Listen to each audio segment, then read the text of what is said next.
So I had this dream. I'm gonna try to explain this the best that I can, the best that I can remember. Um, so I had this piggy bank, and anytime I find change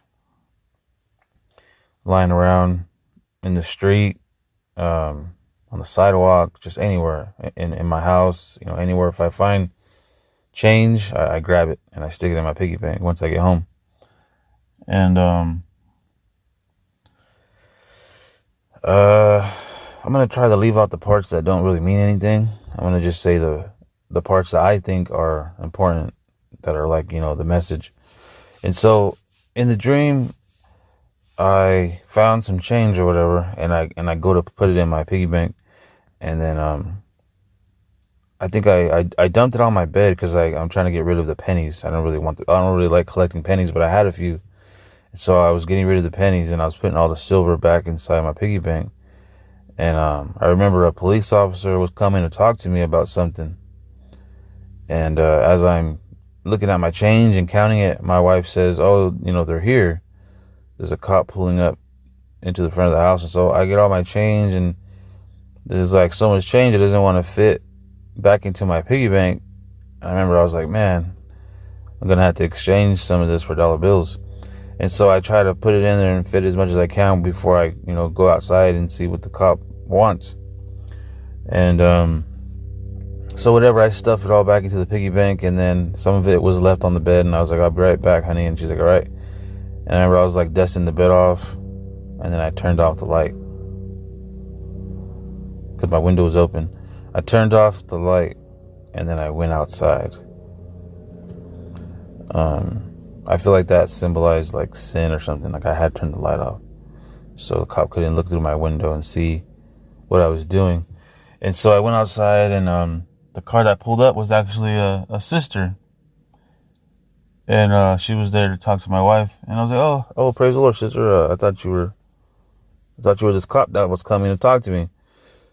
I said, "Better you than him, huh?" And then she started laughing, and then I just remember she went into the house or something like that. She went to go talk to my wife Valerie, and then I was like, okay. And then I was waiting in the front yard for this officer to show up, and then a little TV turned on that was on the sidewalk, kind of like Saw. It just like, and a face came, but it was like a CO or something, a prison, like a CO, some sort of like prison staff, and he was on the screen. And then he was like, "Have a seat." And I sat down, and he was just like talking to me. And then the dream changed, and I was having like a meeting with some sort of law enforcement, and they were talking to me about something. I can't remember. And then they told me, "You got to take a walk up that bridge." And I said, "Okay." And so I just remember then I was in prison, and I was walking. I had to walk along this bridge. It was long. It was a huge bridge. I had to walk all the way down, and there was mountains everywhere. I just remember I was like in the mountains. I think I was on an island, but there was just mountains everywhere. And I remember I was walking along this bridge all the way down, and at first there was other people around me, other prison staff and other inmates. But I walked so far, I was by myself, and I was just far, far, far walking down this bridge, and I was just looking around at everything, and I could see caves in the mountains, and just it was pretty trippy. And I remember I walked so far, I was like, "I'm gonna stop now," and I turned around, and as I turned around, there was my parole officer and the warden. And I just remember I didn't even see them there. I just when I turned around, I said, "I believe I've walked far enough. Wouldn't you say? Wouldn't you agree?" And they were like, "Yes, you have." And I just remember they start talking to me, and now I'm facing the prison, and they're facing where I was walking that way back there, and we're on this bridge still. And it was kind of like, when you're getting ready to go out of prison, you got to go talk to the board and everything. And they see if they can, uh, how you say, accept your parole so you can leave. It was kind of like that. I was talking to two people. I think it was like, people like that. I just say parole officer and warden because that's kind of what it felt like, And I'm talking to them and they're trying to like say something to me, like speak knowledge into me. And they pointed way back into the mountains because I guess you could walk further. And he says, you see those two red flags over there where the landing strip is? And I said, yes. Because I guess back there is where when you're going to get released, you jump on a chopper or a plane and they take you home.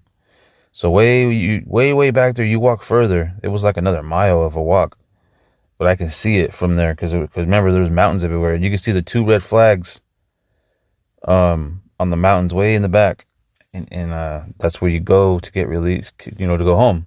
You jump on your flight and you go home. And they said, you see those two red flags back there? And I said, yes. And he said, there's some inmates that go all the way back there, see those two red flags, turn around and come right back. And they said because they're so used to being in this prison. And I remember I was like, so they come back here because they're institutionalized, right? And they say yes. And I said, so they come back here to die, or to, what did I say? They come back here to go back into their cell in the dark and die and probably go to hell. And they just started laughing when I mentioned hell. They started to laugh. Like they weren't trying to hear all that. They were just trying to process me so they can release me. But I tried to tell them it's the truth. I said, if you have a dark soul and you don't live a godly life, you're gonna go to hell. And then they're like, all right, follow us. And they were like, we're gonna go ahead and release you. And then so I'm following them, and we get to this area where I'm walking through inmates, and I'm just like walking by, and I'm passing up a bunch of them, and I guess a girl like needs a band-aid or something. So in my dream, it was just a bunch of dudes. It was like just all dudes prison. But in this particular part of the dream, there was a girl, in a jumpsuit, and she needed like medical attention. So I'm following these COs to get processed or whatever, so I can go home. And then real quick, they had to give her a band-aid or something. So I'm right there waiting along the wall, and these two gang members walk up to me. They were Southern Mexicans, and they said, I can't believe you, man. And they were mad dogging me. And I remember I said, what the heck are you guys talking about, man? There was two of them. I said, what are you talking about, bro? And he's like, I can't believe you, man. And I remember the COs came back, and they're like, all right, we're gonna throw you in this rec room. We're gonna go process all your stuff, and we'll be back in about an hour tops to take you home so you can jump on your plane. And I remember I told them, I said, hey, the two that are in 13 and 15 are tripping on me, bro. He goes, oh, they shouldn't be. They're Southern Mexicans. And I said, yeah, but I'm not a Southern Mexican. And then he goes, don't worry about it. So I'll be back in a little bit. And I said, I'm not trying to stay here longer. I'm trying to get out. Because what I was telling him was, if they keep messing with me, I'm going to have to knock one of them out.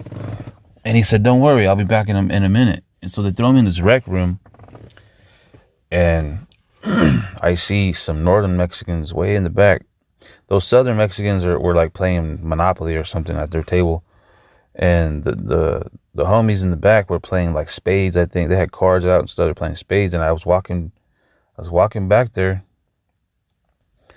And as I'm walking back there, you could tell they were homies because they had a little bit of red in their clothes. As I'm walking back there, I turn to my right and I see a table with just a bunch of regular dudes. And I remember one of them was a friend of mine from high school.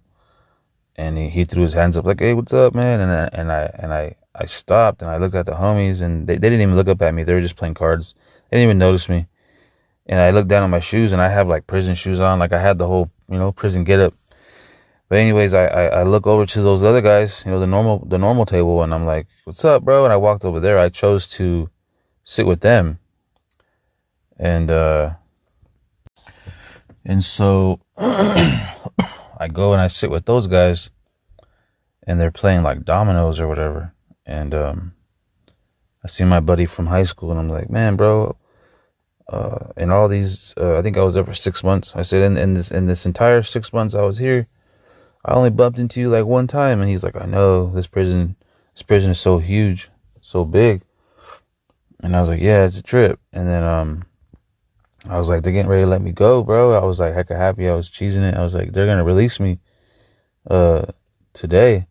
And there was a dude right there laying on his bed. It was weird. It was like a rec room, but then there was people laying in their beds.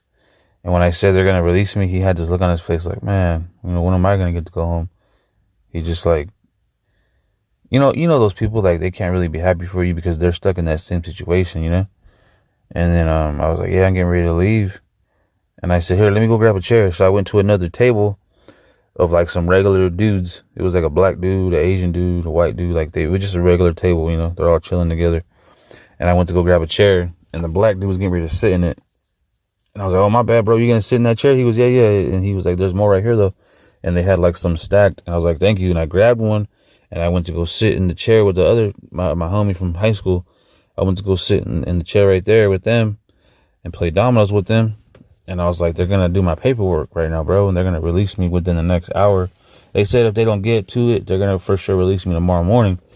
And he was like, that's cool, bro. And then I remember I woke up.